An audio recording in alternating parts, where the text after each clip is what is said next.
Good morning, friends. Pastor Lauren here. I am drinking some coffee this morning and wanted to share with you some updates from the life of our local church. But first, one of the comments that I get most often on these little announcement videos is that you all want more Myrtle. You seem to love Myrtle. So here she is. She's joining me this morning.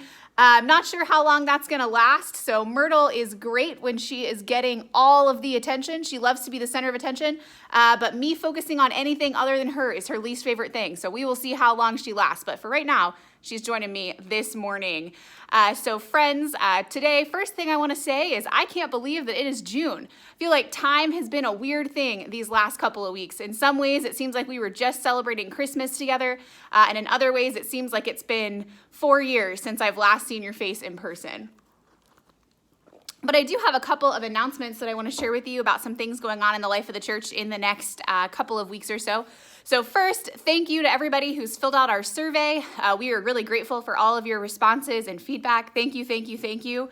That was really helpful as we're planning our next steps. So the first thing along with that, you may have seen, starting next Sunday, so on June 14th, we are going to have 2 worship services. So we're going to continue our normal 10 o'clock live stream that we've been doing for the last 3 months. And in addition to that, we're going to offer a drive-in worship service at 8 a.m. So that drive-in worship service is going to take place in our lower parking lot, the larger parking lot. And you may have seen, hopefully, already, there are some documents that come along with that, with all of the rules and requirements, how to be a part of that drive-in service. And I do just want to clarify that these are not suggestions. These things are not optional. These are requirements.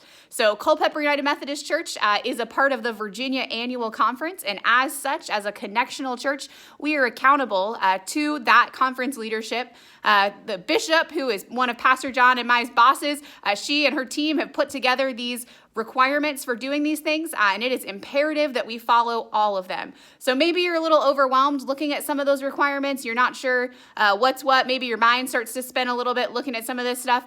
Don't worry. Pastor John and I this week are working on a video that we're hoping is going to be kind of comical about drive-in worship and what to do and the policies and procedures that entails. So look for that maybe on Tuesday to come out, and we'll show you. We'll help walk through exactly what it'll look like when you arrive. But one thing that I did just want to highlight briefly about drive-in worship, that is a question that we've gotten quite a bit. The requirement is that you and your family stay in your car. So we can't do tailgate worship. We can't do in the backs of trucks or anything like that. You and your family have to stay in your car. And then additionally, because of some of these social distancing requirements, we are limited on the number of cars that we can have come. So we're having 44 cars is what we can hold in our lower parking lot, parked every other space, and also wanted to make sure you can actually see and hear what's happening. So we're going to be able to have 44 slots. If you and your family would like to come and be a part of that, you need to call our church office. So the church office opens at 9 o'clock tomorrow morning, so you can call then.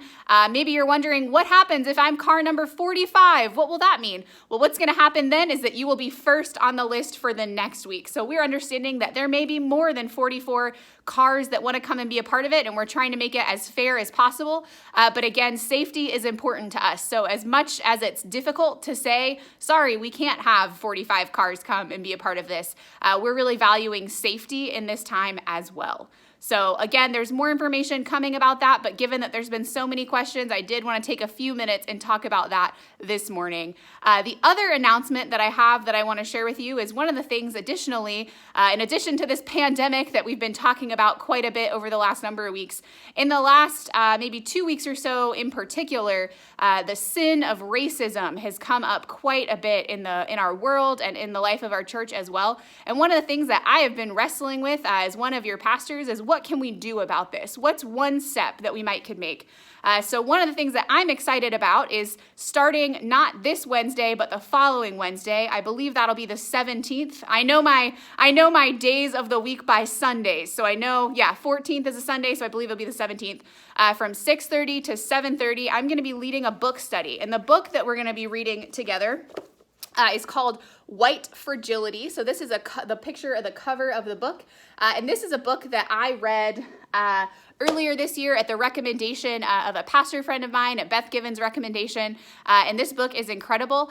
It's a great starting point to having some of these race conversations. So if you are interested in being a part of that, we are certainly going to be talking about faith. We're going to be talking about God. I can promise you that we will pray together, but it's not a Bible study in that same way. If you are interested in being a part of this study, I would love to have you join me. We're going to have to at least start meeting virtually with the hopes that maybe at some point we'll be able to meet in person. I believe that the book has 12 chapters, so we'll likely do 2 chapters a week. They're relatively short, but it's full of really great information, and I would love to have you join in for that study. So if you would like to join, you can send me an email. My email address is pastorlauren@culpeperumc.org, or you can call the church office. One of the things that I've heard from some people is that these books have become really popular, and they're a little bit hard to come by right now. So if you're interested in the study, how it's going to work is everybody's going to get their own book separately. Again, just trying to limit the amount of times that we have to be in physical contact with one another. So I can help you try to find the book. We'll try to do as many of that kind of things as we can. So let me know if you would like to be a part of the study. I would love to have you join us. Again, I know that reading a book together is not going to fix everything that's wrong in our world, but I think it's a great first step. Additionally, I also want to mention that I am not an expert on race. I am not going to be telling you exactly how to do everything perfectly all the time, but I'm a person who wants to make steps in the right direction. And so if you are a person who also wants to make steps in the right direction, I would love to have you join in for that. One thing that is kind of unfortunate, there's some pros and cons about having to meet together virtually. In some ways, it's hard to have these tough conversations when we're attached to computer screens and we're not physically in the same room together. But one thing that can be an advantage is that you can join us from anywhere. So I know that throughout this time of live stream worship, we've had people who have joined us from different parts of Virginia or maybe even from other states. So even if you are not a normal Culpeper UMC attendee, if you would like to join us, I would be glad to have you join us for Bible study for this book together. Not for Bible study, for this book study together. So friends, I hope you are having a wonderful morning. I am going to finish this cup of coffee and maybe get another one before I head to church. And I will look forward to joining you for live stream worship in just a little while. Bye.